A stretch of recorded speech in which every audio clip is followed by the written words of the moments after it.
বিশ্বনবী ফজরের সালাতের পরে, মাগরিবের সালাতের পরে, ওয়া ইনদামা ইয়াযহাব ইলা ফিরাশি, আর যখন ঘুমোতে বিছানায় যেতেন তিনি 3টি সূরা পরে হাতের মধ্যে হাত দুটোকে এইভাবে করে হাতের মধ্যে তিনি ফু দিতেন।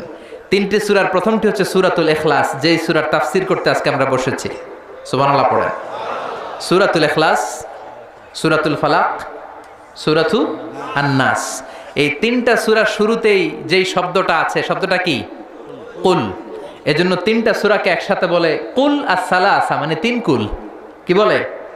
3 কুল। কুল আস-সালাসা, 3 কুল। বিশ্বনবী ফজরের পরে, মাগরিবের পরে বিছানায় ঘুমোতে যাওয়ার সময় 3 কুল একসাথে পরে হাতের মধ্যে ফু দিতেন। ফু দিয়ে মাথা থেকে পা পর্যন্ত ওই ফু দেওয়া হাতটা সারা শরীরে মেসেজ করে দিতেন। পড়েন সুবহানাল্লাহ। It's a protection, you take protection from your lord. হিংসুকের হিংসা থেকে, ইবলিসের ওয়াসওয়াসা থেকে, ব্ল্যাক ম্যাজিকের পাওয়ার থেকে, জাদু টোনা বান সব কিছু থেকে আপনাকে সারাটা দিন প্রোটেকশন দিবে কে? আল্লাহ। এজন্য 3 কুলের আমল করতে রাজি আছেন তো?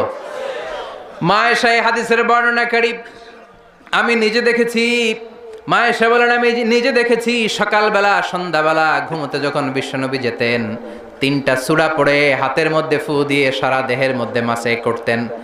আবার আমি যখন অসুস্থ হয়ে যেতাম বিশ্বনবীরে যে বলতাম, ও নবী আমার শরীরটা ভালো না, শরীরটা বড্ড খারাপ, বিশ্বনবী তখন আমাকেও এই আমলটা করতে বলতেন। চিৎকার করে বলেন সুবহানাল্লাহ। বিশ্বনবী নামাজ পড়ছেন, সিজদায় পড়ে আছেন, হঠাৎ করে লাদাগাতহু আকরাব, একটা বিচ্ছু পোকা এসে বিশ্বনবীর হাতের মধ্যে কামড় দিয়েছে। চকরিয়ায় তো বিচ্ছু নাই না? বিচ্ছুরে আপনারা কি কন?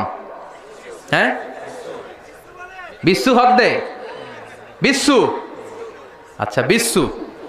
এই বিচ্ছু পোকা কামড় দিয়েছে বিশ্বনবীর হাতে, প্রচন্ড ব্যথা পাচ্ছেন বিশ্বনবী। ব্যথার চোটে নামাজ শেষ করে বললেন, লানাতুল্লাহি আলাল আকরাব, আল্লাহ লানত এই বিচ্ছুর উপর। মুসল্লিও চিনে না, নবীও চিনে না, কোনটা সাধারণ মুসল্লি কোনটা বিশ্বনবী ওইটাই চিনে না। কি করবে? বিশ্বনবী বললেন লবণের পানি আনো। বিশ্বনবীর সামনে লবণ সেদ্ধ পানি আনা হলো। বিশ্বনবী বললেন আঙ্গুলের মধ্যে ঢালো। বিশ্বনবীর ব্যথা পাওয়া আঙ্গুলের মধ্যে ইনফেক্টেড জায়গায় গরম পানি ঢালতে শুরু করা হলো। বিশ্বনবী পড়তে আরম্ভ করলেন, কুল হুয়াল্লাহু আহাদ আল্লাহুস সামাদ লাম ইয়ালিদ ওয়া লাম ইউলাদ ওয়া লাম ইয়াকুল লাহু কুফুয়ান আহাদ। পড়েন আল্লাহু আকবার। তাহলে প্রোটেকশন নিব এই সূরা দিয়ে। ব্যথা পেলে এই সূরা পড়ে আমরা ঝাড়ফুঁক করব। রাজি আছেন তো?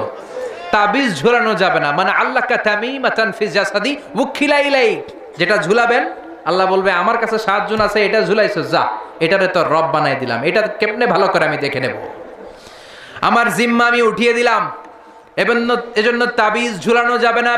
সূরাতুল ফাতিহা পড়ে ঝাড়ফুঁক করতে হবে, সূরাতুল ইখলাস পড়ে ঝাড়ফুঁক করতে হবে। বিশ্বনবী শিখিয়েছেন, আর বিশ্বনবী যেটা শিখিয়েছেন ওইটা বরকত দিয়েছে কে? তাহলে সূরাতুল ইখলাস, সূরাতুল ফালাক, সূরাতুন নাস পড়ে আমরা ঝাড়ফুঁক করব। রাজি আছেন তো? রাজি আছেন সবাই?